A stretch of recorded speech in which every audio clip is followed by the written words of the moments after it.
নমস্কার, আমার চ্যানেলে তোমাদের সবাইকে স্বাগত। আজকের গল্প আলীবর্দীর আংটি। লেখক জাদুকর এসি সরকার। মামলাটা চুরির, যেমন তেমন চুরি নয়, নবাব আলীবর্দীর আংটি চুরির মামলা। ব্যাপারটা খুলেই বলি তাহলে।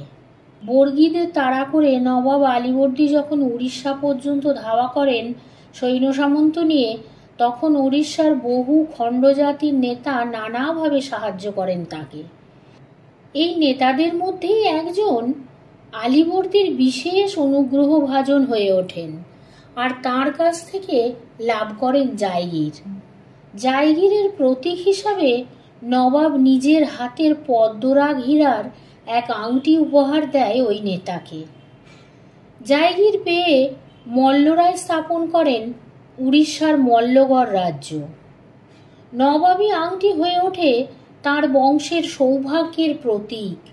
বংশানুক্রমে মল্ল বংশের রাজারা সযত্নে রক্ষা করে আসছেন নবাব আলীবর্দীর আংটিটা। কত ঝড়ঝাপটা গেছে এই রাজবংশের উপর দিয়ে, তবু তারা হাতছাড়া হতে দেননি তাদের সৌভাগ্যের প্রতীক নবাবী আংটিটি। সেই বহুমূল্য আলীবর্দীর আংটি চুরি হয়ে গেছে বর্তমান বংশধর রাজা চন্দ্রমল্লের দেয়াল সিন্দুক থেকে। বিলাতি কোম্পানির তৈরি অর্ডারি লোহার সিন্দুক, মজবুত তালায় তিনটে চাবির ব্যবস্থা।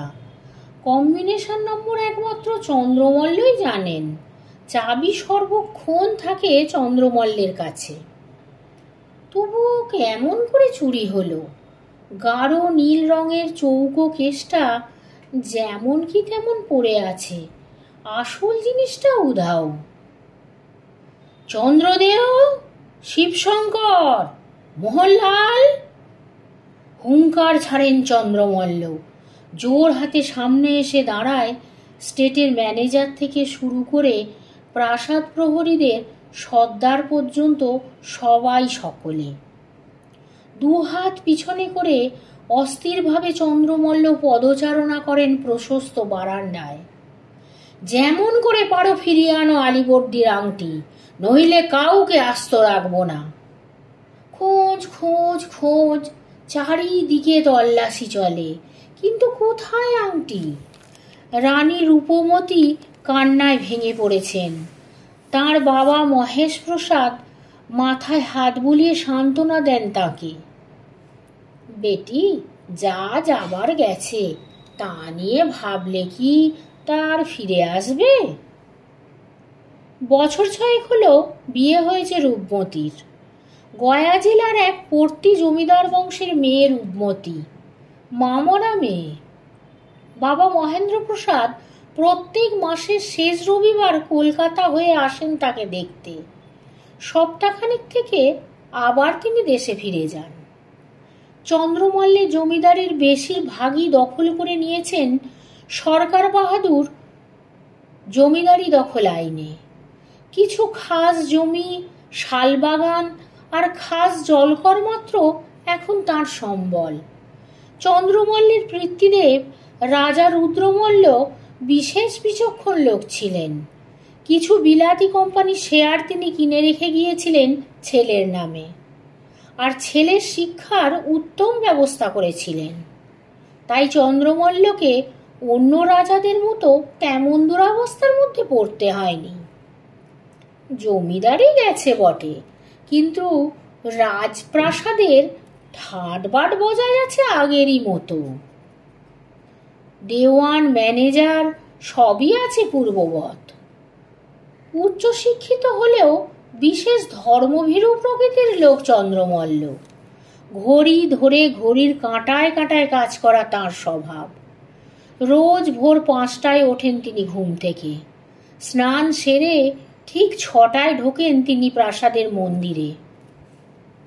6 থেকে 6:30 পর্যন্ত মন্দিরের আরতি দেখে তিনি সোজা চলে আসেন তার খাস কামরায়। কোমর থেকে চাবি নিয়ে খোলেন দেওয়াল সিন্দুক।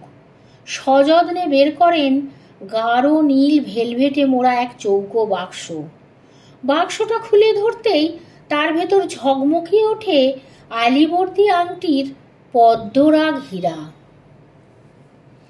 বাক্সটাকে সামনে টেবিলের ওপর রেখে তিনি সশ্রদ্ধ প্রণতি জানান তাদের বংশের সৌভাগ্য প্রতীক নবাবী আংটিটিকে। এই হচ্ছে চন্দ্রমল্লের নিত্যদিনের কর্মধারা। এর নড়চড় হওয়ার জো নেই। ঘড়ির কাঁটায় কাঁটায় চলে তার প্রাত্যহিক কাজকর্ম। আজও রুটিন মাফিক তার দিনের কাজ শুরু করেছেন তিনি। মন্দির থেকে ফিরে এসে যথারীতি সিন্দুক খুলে তিনি বের করেছেন ভেলভেটের বাক্স। টেপা বোতাম চেপে ডালা খুলেই চমকে উঠলেন চন্দ্রমল্ল। বিস্ময়ে বিস্ফারিত হলো তাঁর চোখ। আংটি, নবাবী আংটি, মল্লবংশের সৌভাগ্য প্রতীক আলীবর্দীর আংটি কোথায়? শূন্যগর্ভ ভেলভেট কেস ভ্রুকুটি করল তাকে। তন্ন তন্ন করে খুঁজলেন তিনি সিন্দুকের ভেতরটা। এদিক ওদিক দেখলেন, আংটির কোনো চিহ্নই নেই। বিহ্বলতা রুদ্ধ করল তার কণ্ঠ। ক্ষণকাল পরে নিজেকে সামলে নিয়ে চন্দ্রমল্ল চেঁচিয়ে ডাকলেন, রূপমতি, রূপমতি। কিছুক্ষণ পরে ঝমর ঝমর মল বাজিয়ে ধীর পায়ে ঘরে ঢুকল রূপমতি। পিছনে তার পিতা মহেশ প্রসাদ। খবর শুনে আর্তনাদ করে উঠলেন রূপমতি। মাথায় হাত দিয়ে বসলেন মহেশ প্রসাদ। এ কেমন করে সম্ভব? কি সর্বনাশ! অস্ফুট স্বরে মহেশ প্রসাদ বললেন। স্টেটের ম্যানেজার দয়াল চৌধুরী অনেক পুরনো লোক, বুদ্ধিমান আর বিচক্ষণ। যেখানকার জিনিস সেখানে তুলে রেখে দিয়ে সিন্ধুকে তালা বন্ধ করে রাখতে বললেন তিনি চন্দ্রমল্লকে। বেশি ঘাঁটাঘাঁটি করলে তদন্তের সূত্র নষ্ট হবে। পাশেই দাঁড়িয়েছিল চন্দ্রমল্লের ভাগ্নে হরিশঙ্কর। দয়াল চৌধুরীকে অতি সাবধানী হতে দেখে সে টিপ্পনি কাটে। চৌধুরী সাহেবের সব কিছুতেই বাড়াবাড়ি। জিনিসপত্রের উপরে চোর তার নাম লিখে রেখে গেছে কিনা তাই ঘাঁটাঘাঁটি করলে নাম মুছে যাবে। নিজের রসিকতায় নিজেই হেসে ওঠেন হরিশঙ্কর।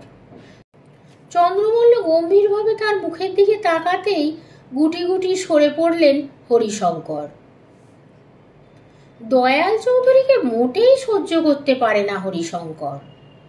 চন্দ্রমল্লের দূর সম্পর্কের ভাগ্নে হরিশঙ্কর। ছেলেবেলায় বাবা মারা গেছে।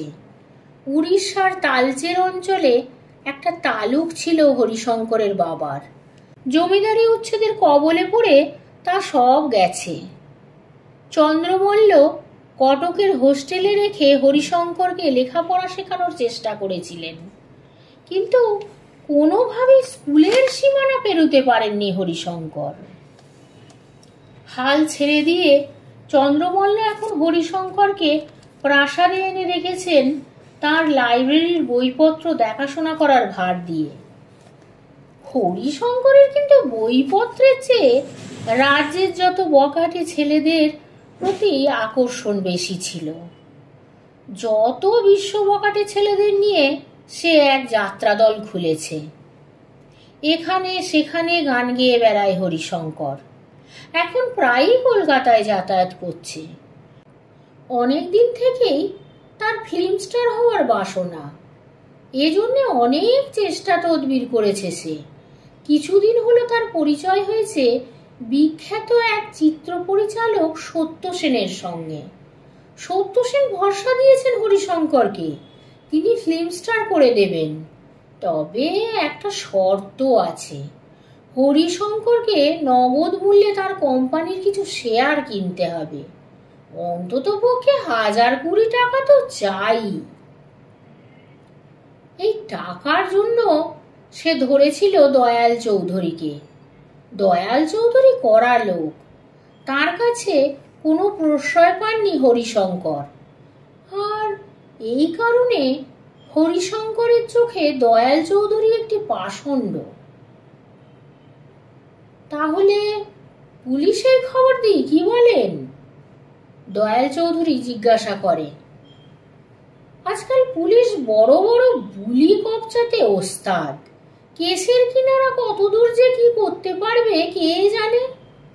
তা অন্য পথ যখন নেই তখন পুলিশের সাহায্য না নিয়ে উপায় আর কি, বললেন মহেন্দ্র প্রসাদ।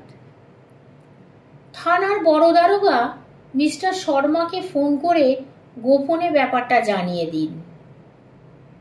কথাটা সাতকার না হওয়াই বাঞ্ছনীয়। ধীর গম্ভীর চন্দ্রমল্লের কণ্ঠস্বর। আলীবর্দীর আংটি চুরির বিচিত্র ঘটনার বিবরণ একটানা শোনাতে শোনাতে বুঝি একটু ক্লান্ত হলেন সোমনাথ। জাদুকর গোয়েন্দা সোমনাথ।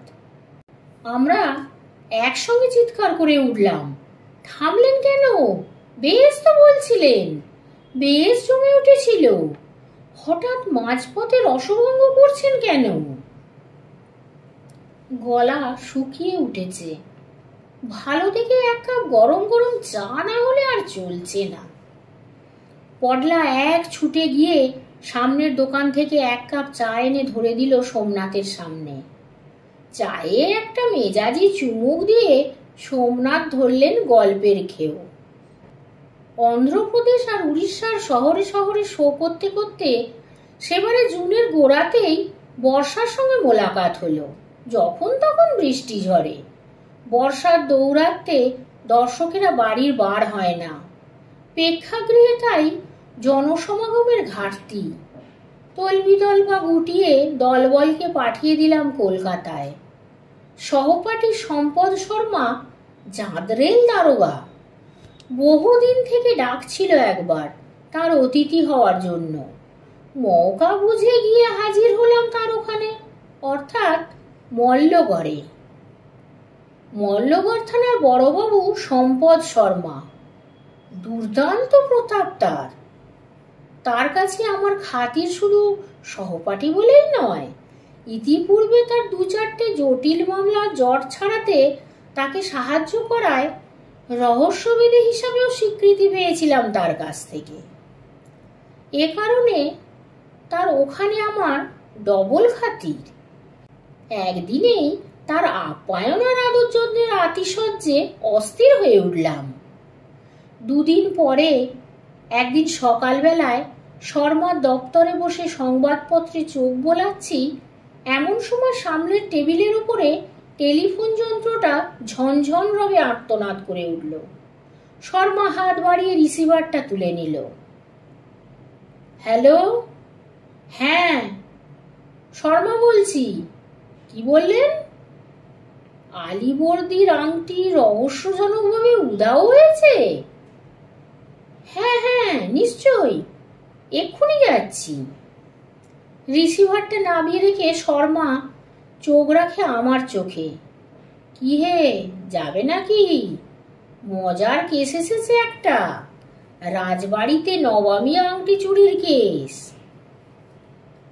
চলো, রথ দেখা কলা বেচা দুই হবে। রাজবাড়ি দেখা আর রহস্যের রঙ্গপট দর্শন দুটোই উবরি পাওনা।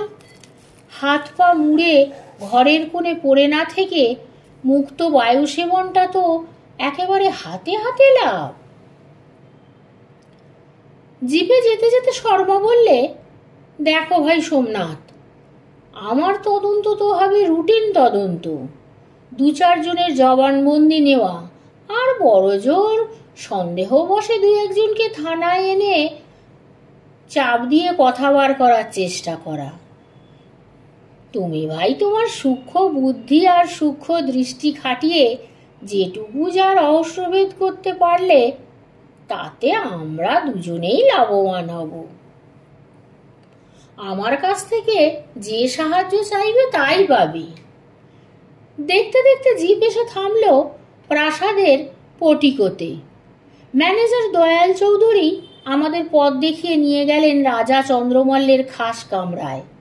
রাজা চন্দ্রমল্লের সঙ্গে আমার পরিচয় করিয়ে দিল শর্মা। আমার বন্ধু প্রাইভেট ডিটেকটিভ জাদুকর সোমনাথ। চন্দ্রমল্ল হাত বাড়িয়ে করমর্দন করেন আমার সঙ্গে। বেয়ারা কফি নিয়ে আসে।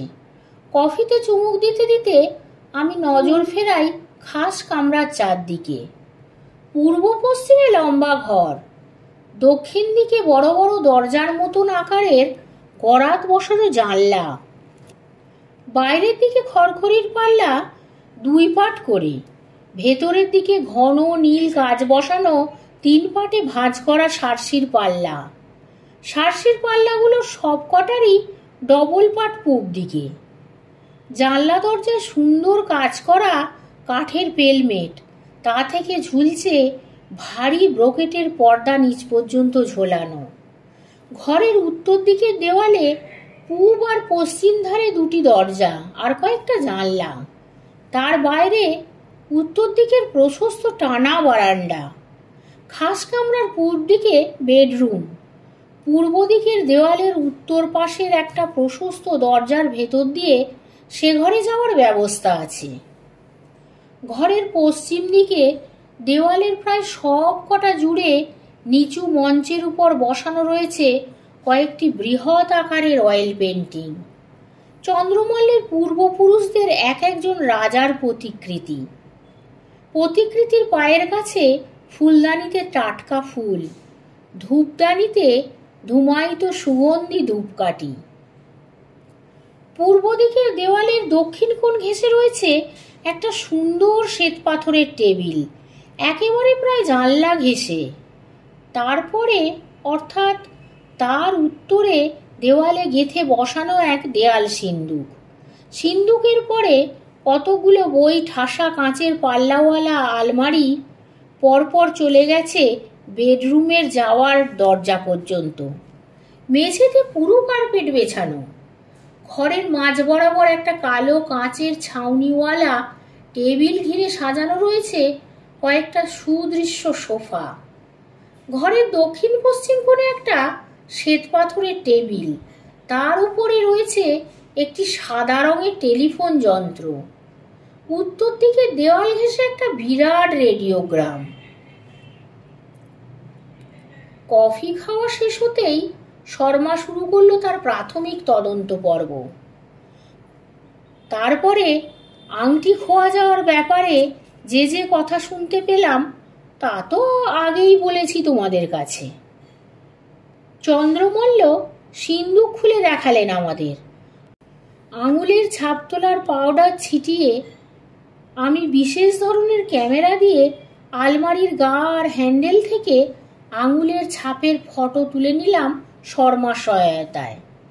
চাবিতালা পরীক্ষা করে দেখা শেষ হতে শর্মা এক একজন করে বাড়ির লোকদের জবানবন্দি নিতে থাকলো। আমি হাতে তুলে নিলাম ভেলভেটের খালি বাক্সটা। পকেট থেকে একটা আতস কাঁচ বের করে নিয়ে আমি সাবধানে ঘুরিয়ে ফিরিয়ে বাক্সটা চারদিক পরীক্ষা করে দেখলাম এবং ওকে দেখালাম বার কতক। আমার মগজের ভাজে ভাজে খেলে গেল এক বিদ্যুৎ দীপ্তি। টুকিটাকে এটা ওটা আরো 2-1টা জিনিস পরীক্ষা করে দেখবার পর আমি উঠে দাঁড়ালাম। ঠিক তক্ষুনি তদন্ত সেরে শর্মা এসে ঢুকলো ঘরে। শর্মার সঙ্গে আবার আসন গ্রহণ করলাম। শর্মা এবার শুরু করবে চন্দ্রমল্লের জবানবন্দি নেওয়ার কাজ। শর্মা শুরু করার আগে আমি 2টোর প্রশ্ন শুধোই চন্দ্রমল্লকে। আচ্ছা, আপনি ছাড়া আর কেউ কি কখনো নবাবী আংটিতে হাত দেয়? না, আর কেউ হাত দেয় না। আপনি তো রোজ সকালে আংটি প্রণাম করেন, কিভাবে এই অনুষ্ঠানটি করেন? প্রথমে ভালোভাবে হাত ধুয়ে তারপরে আমি সিন্দুক খুলি। এই যে লাল ভেলভেটের আসন, প্রথমে ওই শ্বেতপাথরের টেবিলটার উপরে ওই আসনটা বিছিয়ে দিয়ে তারপরে আলমারি থেকে বের করি আংটির বাক্স। এই আসনের উপরে আংটির বাক্স রেখে প্রণাম করি। প্রশ্ন শেষ করে পকেট থেকে বের করি সিগারেট কেস আর তা এগিয়ে ধরি চন্দ্রমল্লের দিকে। হাত জোর করে তিনি বলেন, মাফ করবেন, সিগারেট আমি খাই না, আমার একমাত্র নেশা খৈনি। আচ্ছা, আংটিটা আপনি সর্বশেষ কখন দেখেন? কলম বাগিয়ে ধরে চন্দ্রমল্লকে প্রশ্ন করে শর্মা।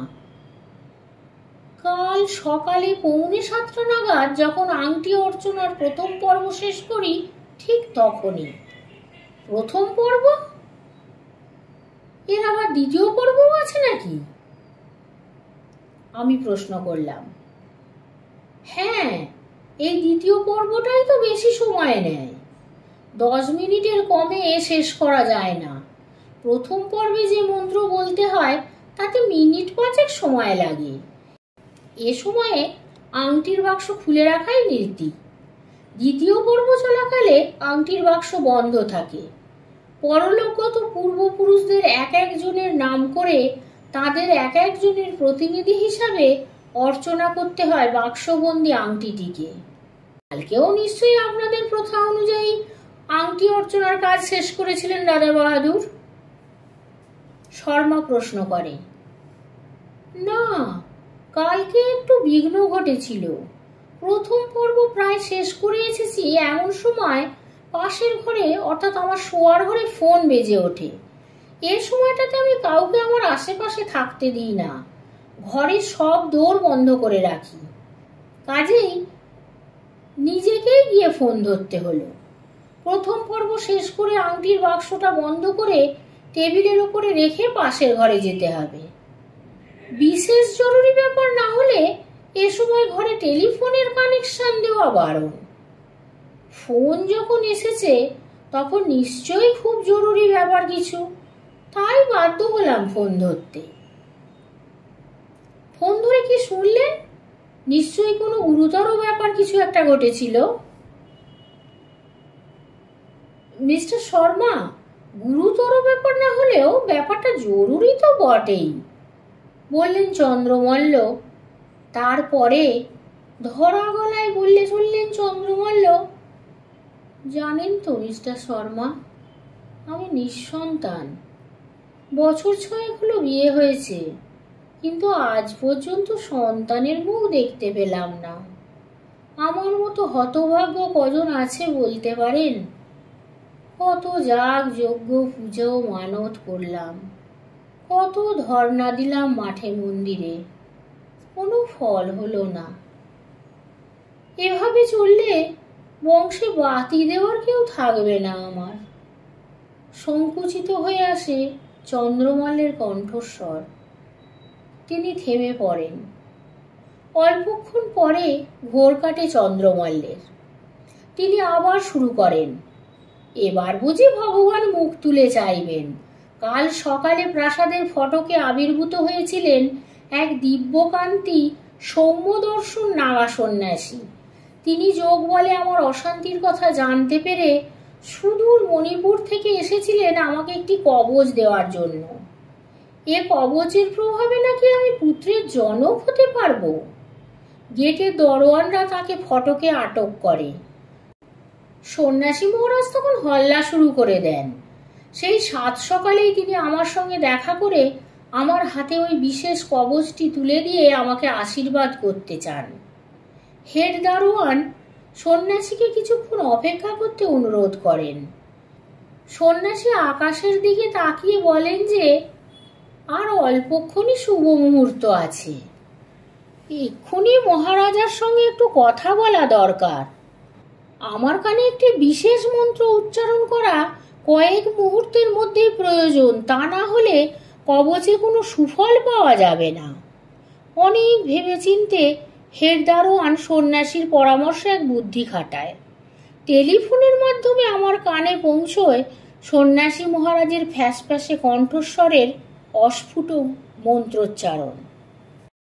ফোনে কতক্ষণ কথা হয় আমি জিজ্ঞাসা করি। তা মিনিট 5 মতো হবে। ফোনে কথা বলা শেষ করে আমি তাড়াতাড়ি এ ঘরে ফিরে এসে আংটি অর্চনার দ্বিতীয় পর্যায়ের কাজ শেষ করে আংটির বাক্সটি তাড়াতাড়ি সিন্ধুকে তুলে রেখে তালা বন্ধ করে দিই আর বারান্দার দিককার দরজা খুলে দিই। এ ঘরে তো দেখছি একটা ফোন রয়েছে, তাই এ ঘরে কানেকশন না দিয়ে শোবার ঘরে কানেকশন দেওয়ার কারণ? এ ঘরের ফোনটা পরশু রাত্রি থেকে আউট অফ অর্ডার। কালকে সকালে মেকানিক এসে মেরামত করে দিয়ে গেছে 8টা নাগাদ। আচ্ছা, যখন দ্বিতীয় পর্যায়ে পুজো সেরে আপনি আংটির বাক্সটা সিন্ধুকে তুলে রাখেন, তখন বাক্সের ভিতরে আংটি ছিল কি? শর্মা প্রশ্ন করে। নিশ্চয়ই ছিল, দোর বন্ধ, ঘরের ভিতর থেকে আংটি যাবে কোথায়? আপনি এতটা নিশ্চিত হচ্ছেন কেমন করে? বাক্স খুলে তো আর দেখেননি? আমি উত্তর দিই, না, তা দেখিনি বটে। একটু অপ্রতিভ হয়ে বসলেন চন্দ্রমল্ল। প্রাসাদের টেলিফোন এক্সচেঞ্জটা কোথায়? প্রশ্নটা আমার। ওই তো ফটকের ওপরের কুঠুরিটা, এই দিকে জানলা খোলা দেখা যাচ্ছে, ওই যে ওইটা। আঙুল তুলে জানলার ভেতর দিয়ে দক্ষিণ দিকে দেখালেন চন্দ্রমল্ল। আর বেশি কিছু জিজ্ঞাসা করার ছিল না। ঘরটাকে তালা বন্ধ করে শর্মা চাবিটা নিজের পকেটে রাখলো। তার আগেই অবশ্যই পরিষ্কার কাগজে মুড়ে সাবধানে আংটির খালি বাক্সটা সে পকেটস্থ করেছিল আমার অনুরোধে। থানায় ফিরে মুখ খোলে শর্মা। কি হে রহস্যবেদী, কিছু বুঝলে? তোমার কার উপরে সন্দেহ? আমি প্রশ্ন করি। সন্দেহ নয়, আমি নিশ্চিত এ হচ্ছে ওই বকাটে ছোকরার কীর্তি। কেমন করে তুমি এ সিদ্ধান্ত করলে? তোমারও সন্দেহ হওয়া উচিত ছিল। বকাটে বাউন্ডুলে ছোকরা যত রাজ্যের হতচ্ছাড়া হারহাভাতেগুলোর সঙ্গে রাত দিন আড্ডা দিয়ে বেড়ায়, নেশা ভাঙ করে, যখন তখন টাকা চেয়ে বসে। কদিন ধরে নাকি মামার পিছনে টাকার জন্য ঘ্যান ঘ্যান করছিল।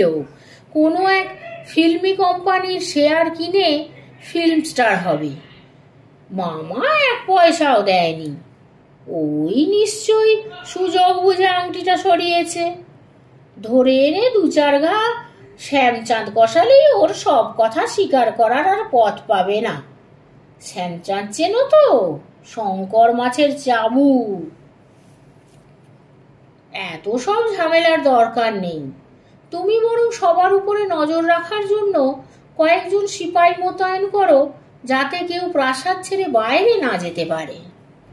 আমার মনে হয় রহস্যের জট বোধহয় কিছুটা আমি ছাড়াতে পেরেছি। তুমি আমাকে তোমার জবানবন্দির কপিগুলো আর আংটির খালি বাক্সটা একবার দাও।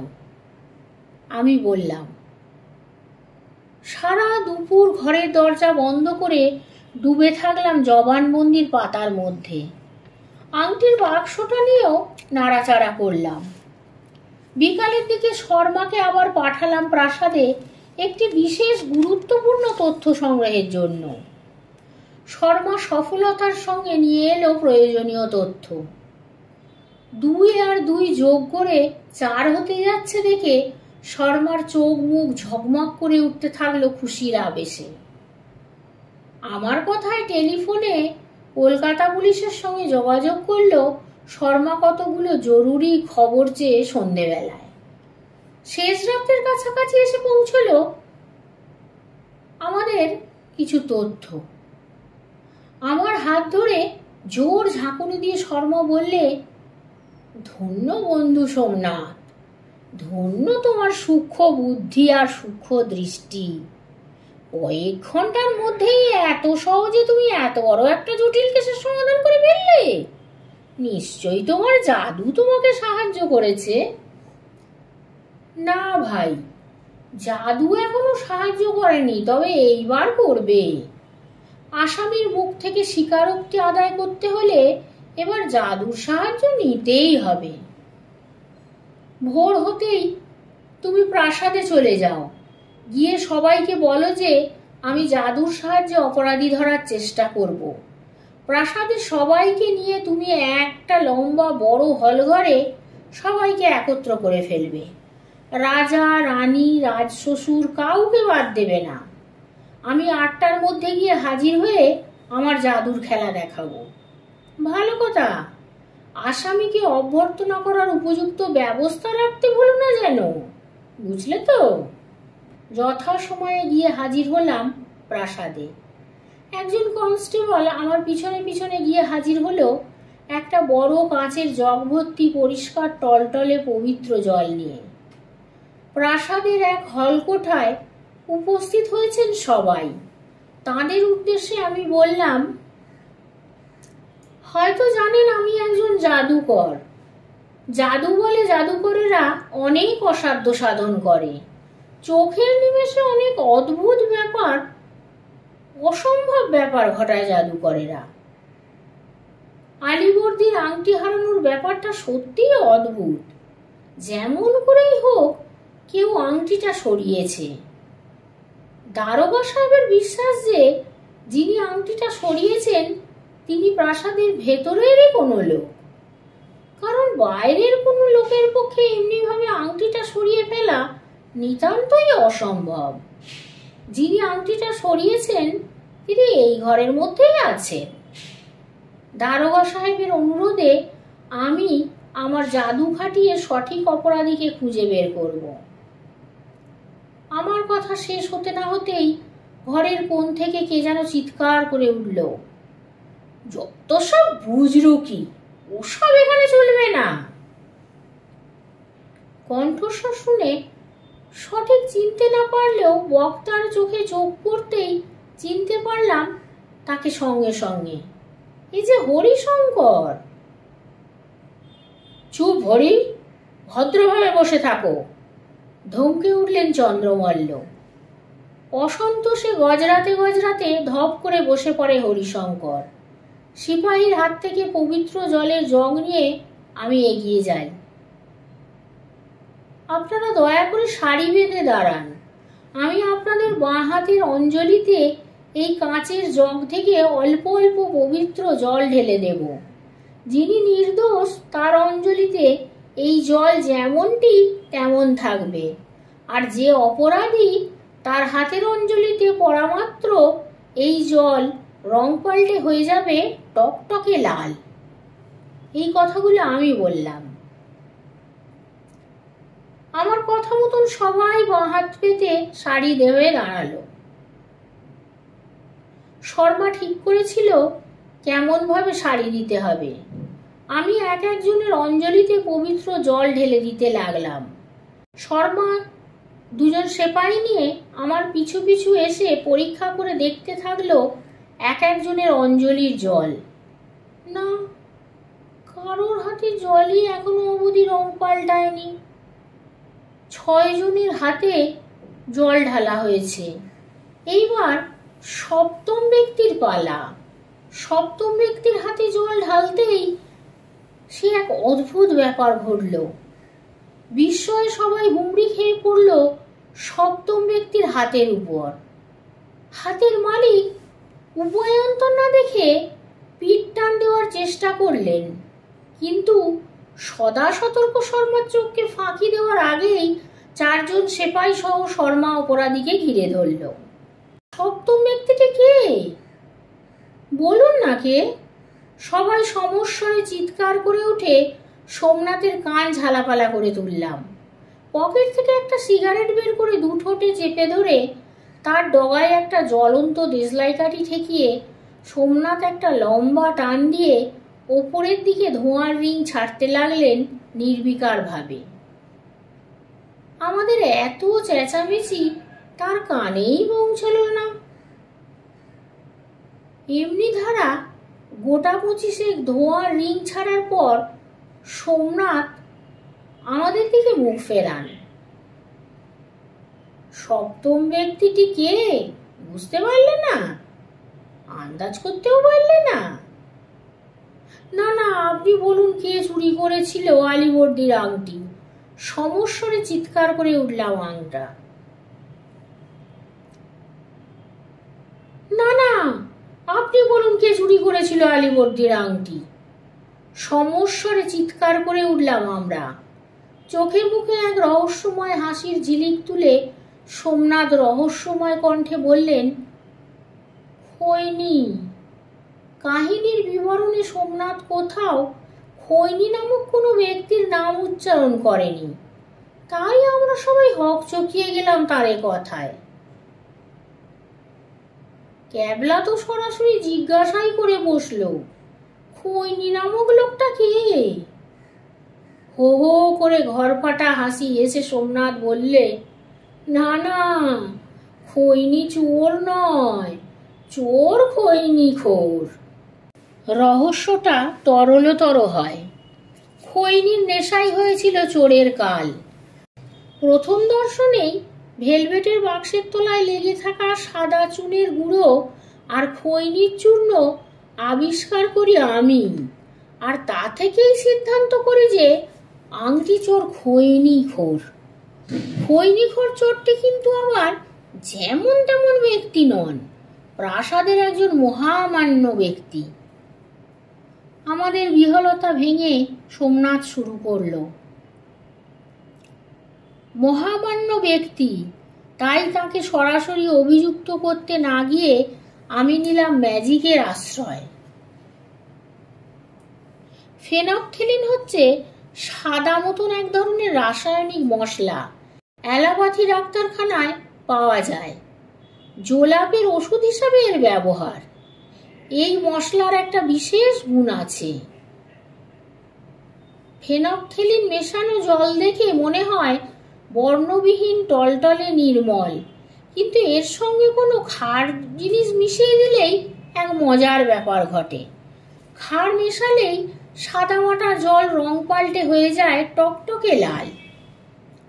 যারা খৈনি খায় তারা নিজের হাতেই সচরাচর খৈনি বানিয়ে নিয়ে থাকে।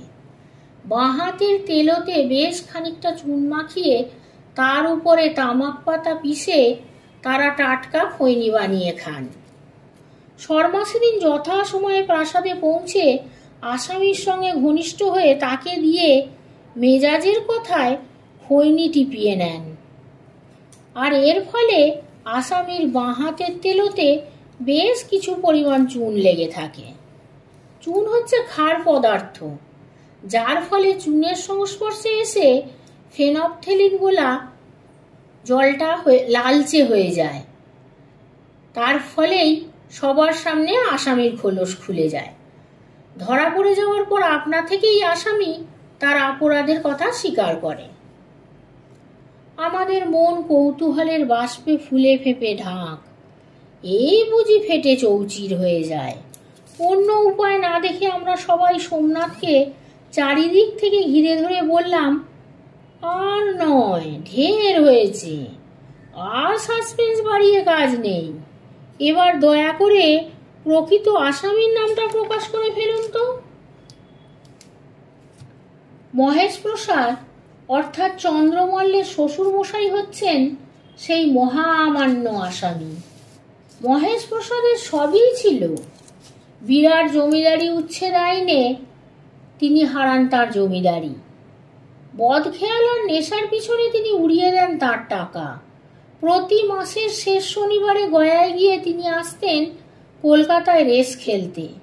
বেশিরভাগ দিনই হারতেন। রেস খেলার পরে ট্রেন ধরে চলে আসতেন মেয়ের কাছে, থাকতেন সপ্তাহখানেক। মেয়েকে দেখতে আসা ছুতো মাত্র, আসলে তিনি আসতেন মেয়ের কাছ থেকে কিছু টাকা পয়সা পাওয়ার আশায়। বেশ চালাচ্ছিলেন তিনি, কিন্তু এই ঘোড়া রোগেই তার কাল হলো। তার এক রেসুরে মুরব্বী পরামর্শ দিল, রেস খেলে কি আর হবে, রেসের ঘোড়া কেন, রাতারাতি বড়লোক হয়ে যাবে। কিন্তু এ তো অনেক টাকার মামলা, এত টাকা পাবেন কোথায়? এই মুরব্বী ট্রাঙ্কলে কলকাতা থেকে যখন এক ঘোড়া বিক্রির খবর দেয়, তখন মহেশ প্রসাদ জানায় যে ঘোড়া কেনার মতো অর্থ সংগ্রহ তিনি করতে পারছেন না। এই সময় টেলিফোন অপারেটর সুরেন্দ্র আড়ি পেতে শোনে সব কথা। টেলিফোন অপারেটরই মহেশ প্রসাদের মাথায় ঢোকায় আংটি চুরির মতলব। এত সব খবর অবশ্যই আমরা পেয়েছি মহেশ প্রসাদের স্বীকারোক্তি থেকে।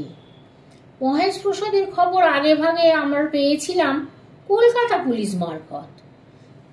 তারা রেসকোর্স আর গয়া পুলিশের কাছ থেকে খবর সংগ্রহ করে আমাদের জানিয়েছিল।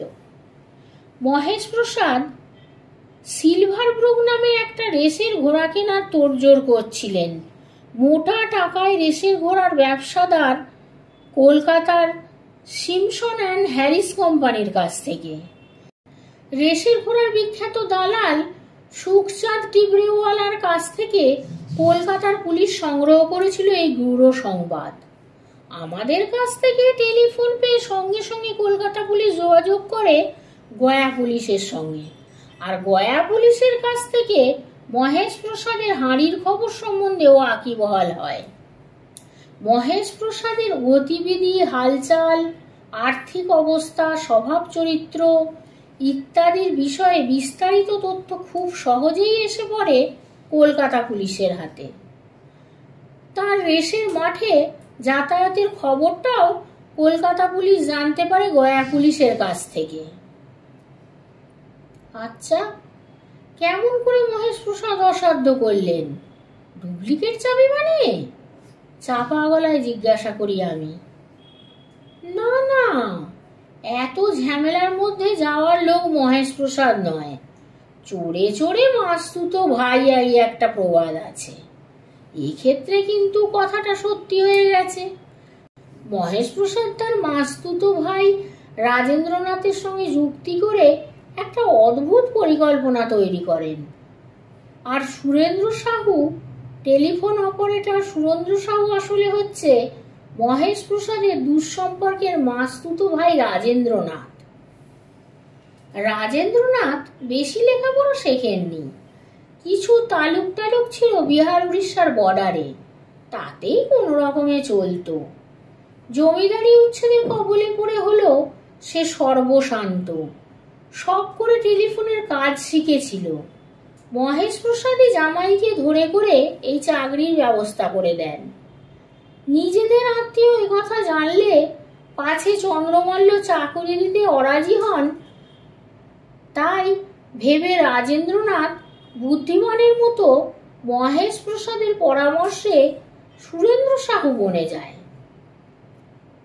বিহার উড়িষ্যার বর্ডারের বাসিন্দা বলে উড়িষ্যার ভাষাটা ভালোই জানা ছিল রাজেন্দ্রনাথের, তাই সুরেন্দ্র সাহুর ভূমিকায় অভিনয় করতে তার কোনো অসুবিধাই হয়নি। মহেশ প্রসাদ ভালো করেই জানতেন যে চন্দ্রমল্ল ঘড়ি ধরে তার কাজ করেন, বিশেষত তার প্রভাতী কর্মশালা চলে ঘড়ির কাঁটায় কাঁটায়। আংটি চুরির পরিকল্পনাও তিনি তাই ছকলেন ঘড়ির কাঁটা ধরে। সুরেন্দ্র সাহুকে দলে টানতে বাধ্য হলেন তিনি পরিকল্পনাকে সফল করার জন্য। সুরেন্দ্র এক অনুচর ধরে আনলো, এক ওস্তাদ দাড়ি চুলওয়ালা লোক। তাকে শিখিয়ে পড়িয়ে ভালোভাবে তালিম দিয়ে বানানো হলো নাগা সন্ন্যাসী। যথা সময়ে সন্ন্যাসী হাজিরা দিল ফটকে। সুরেন্দ্র আগের দিন রাতেই খাস কামরার টেলিফোন বিকল করে রাখল। মহেশ প্রসাদ সকাল থেকেই নজর রাখলেন চন্দ্রমল্লের উপরে। স্নান সেরে চন্দ্রমল্ল মন্দিরে যাওয়ার অল্প পরে মহেশ প্রসাদ চন্দ্রমল্লের খাস কামরায় ঢুকে জানলার পর্দাগুলো নিজের সুবিধা মতো ভাবে গুটিয়ে রাখলেন। এরপরে খাস কামরার দক্ষিণ পূর্ব কোণের জানলার পূব পাশের সারসির ডবল পাল্লাটার এক ভাগ খুলে রেখে আর সে পাশের নিচে পর্যন্ত খোলা পর্দাটা একটু টেনে তার লুকিয়ে থাকবার মতো একটা জায়গা করে নিলেন। সারসির পাল্লা আর পর্দায় ঘেরা তার ক্ষুদে আশ্রয়স্থলটির ভেতরে দাঁড়িয়ে তিনি প্রতীক্ষা করতে লাগলেন উপযুক্ত মুহূর্তের। এই সময় তিনি সম্ভবত তীব্র স্নায়ুর চাপে ভুগছিলেন, তাই স্নায়ুতন্ত্রীকে চাঙ্গা করে তোলার জন্য এই সময় তিনি খৈনির সাহায্য নেন। সুরেন্দ্র টেলিফোন এক্সচেঞ্জের বন্ধ জানলার খড়খড়ির ভেতর দিয়ে দূরবীনের সাহায্যে তীক্ষ্ণ নজর রাখতে থাকে দক্ষিণ পূর্বের দোতলার এই বিশেষ জানলাটির দিকে। প্রাসাদে মোট 10টা কোণ। কাজের চাপ তেমন নেই, তাই সুরেন্দ্রর পর্যবেক্ষণের কাজে কোনো বাধাই পড়ল না। চন্দ্রমল্লের আংটি অর্চনা বিধির সব খবরই জানতেন মহেশ প্রসাদ। প্রথম পর্যায়ের অর্চনা শেষ হওয়ার মুখে মহেশপ্রসাদ তার হাতের একটু অংশ সারসির ফাঁকে এগিয়ে দিয়ে ইশারা করেন সুরেন্দ্রকে, আর সুরেন্দ্র টেলিফোনে রিং করে। ঘড়ির সময় ধরে সব কাজ সুপরিকল্পিতভাবে হওয়ার ফলে সন্ন্যাসীর হল্লা আর সুরেন্দ্রর টেলিফোন কল ঠিক সময়ে অনুষ্ঠিত হয়। সুরেন্দ্র লক্ষ্য রেখেছিল গেট আর জানলা দুদিকেই। আংটির বাক্স বন্ধ করে নামিয়ে রেখে চন্দ্রমল্ল পাশের ঘরে টেলিফোন ধরতেই মহেশপ্রসাদ হাত বাড়িয়ে তুলে নিলেন আংটির বাক্সটা। তোলার আগে অবশ্যই ভালো করে দেখে নিলেন টেবিলের ওপরে ঠিক কোন জায়গায় কোন অবস্থায় আবার এটাকে রাখতে হবে। ঘন নীল ভেলভেটে মোড়া বাক্সটাকে বাঁ হাতে তেলোর উপর রেখে ডান হাতে তিনি চাপলেন ঢাকনা খোলার বোতামটা। বড্ড আঁট। বাক্সটাকে চেপে ধরে জোরে চাপলেন বোতাম। খুলে গেল বাক্স। সাবধানে আংটিটা সরিয়ে বাক্সটা চেপে বন্ধ করে মহেশপ্রসাদ আংটির বাক্স পরম নিপুণতার সঙ্গে টেবিলের ওপরে যথাস্থানে রেখে দিলেন। অর্চনার দ্বিতীয় পর্ব শেষ করে চন্দ্রমল্ল তাড়াতাড়ি চলে গেলেন সন্ন্যাসী সদর্শনে। এই সময় এক ফাঁকে মহেশপ্রসাদ তার লুকোনোর জায়গা থেকে বেরিয়ে এলেন বামাল সমেত। সুপরিকল্পিতভাবে অপরাধ কর্মটি সাঙ্গ করেও তিনি নিজের অজান্তে তার পরিচয়পত্র লিখে রেখে এলেন ভেলভেটের বাক্সের তলায় চুন আর খৈনির অস্পষ্ট অক্ষরে। সোমনাথ একটু থামতেই সন্দেহের সুরে ক্যাবলা প্রশ্ন করে, চুন আর খৈনির ছাই তো চন্দ্রমল্লের হাতেও লেগে থাকতে পারে, তিনিও তো খৈনিখোর। বড্ড ভুল করে ফেললে। সোমনাথ শুধিয়ে দেয় ক্যাবলাকে, চন্দ্রমল্ল খৈনি খান ঠিকই, কিন্তু সকালে উঠেই কখনো খান না। সকালে উঠে স্নান সেরে প্রথমে তিনি করেন দেববন্দনা আর আংটির অর্চনা। আংটির অর্চনা করার আগে তিনি পরিষ্কার করে হাত ধুয়ে শুদ্ধভাবে কাজ করেন। এছাড়া অন্য কোনো সময় আংটিতে তিনি হাত দেন না। কাজেই তার হাত থেকে আংটির বাক্সে খৈনি লাগা অসম্ভব। আর একটা প্রশ্ন করতে পারো, হাতের উপরে বাক্সটা চেপে ধরতেই তার তলায় চুন আর খৈনির গুঁড়ো লাগা সম্ভব কিনা?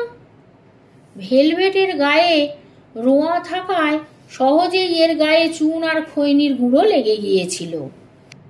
সূত্র ধরেই কলকাতা পুলিশ যোগাযোগ করে কলকাতার রেস জগতের সঙ্গে, আর খুঁচিয়ে খুঁচিয়ে আমাদের কাজে লাগতে পারে এমন সব খবর জোগাড় করে ফেলে রাতারাতি মহেশপ্রসাদের বিষয়ে একটা স্থির সিদ্ধান্তে পৌঁছতে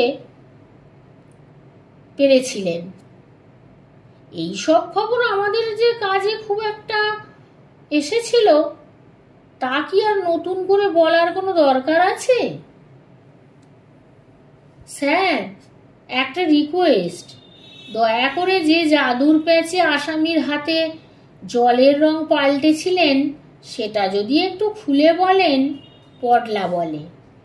পডলার দিকে তাকিয়ে একটু মিষ্টি হেসে সোমনাথ বলে চললেন, তাই বলো। শোনো, তবে বলছি কেমন করে ওই কৌশল খাটিয়ে বন্ধুদের তাক লাগিয়ে দেওয়ার মতো একটা মজাদার ম্যাজিক তোমরা দেখাতে পারবে। 3টে পরিষ্কার কাঁচের গ্লাস নিয়ে টেবিলের উপরে পরপর সাজিয়ে রাখো। অ্যালোপ্যাথি ডাক্তারখানা থেকে কিনে আনো অল্প একটু ফেনপথেলিন পাউডার। সাবধানে নাড়াচাড়া করবে, এটা মুখে যেন না যায়। প্রথম গ্লাসে সিকি গ্লাস পরিষ্কার জল নিয়ে তাতে গুলে নাও খানিকটা ফেনপথেলিন গুঁড়ো। দ্বিতীয় গ্লাসটাতে রাখো অল্প কিছুটা টলমলে চুনের জল। পান খাওয়ার চুনের পাত্রে জল ঢেলে রাখলে চুন তলায় থিতিয়ে পড়ে আর উপরে ভাসে টলটলে জল। এই জলটাই দরকার। তৃতীয় গ্লাসে অল্প জল নিয়ে তাতে মিশিয়ে দেবে বেশ কিছুটা গোড়া লেবুর অম্ল রস।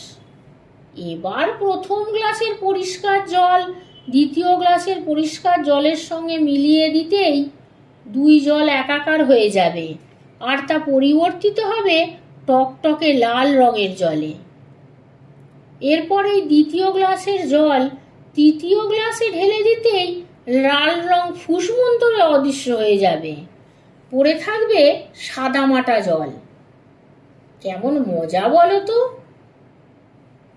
সোমনাথের কথা শুনে খুশির পরশে ঝলমল করে ওঠে পডলার চোখ মুখ। আসন ছেড়ে উঠে পায়ে স্লিপার গলিয়ে রাস্তায় নেমে পড়ে সোমনাথ।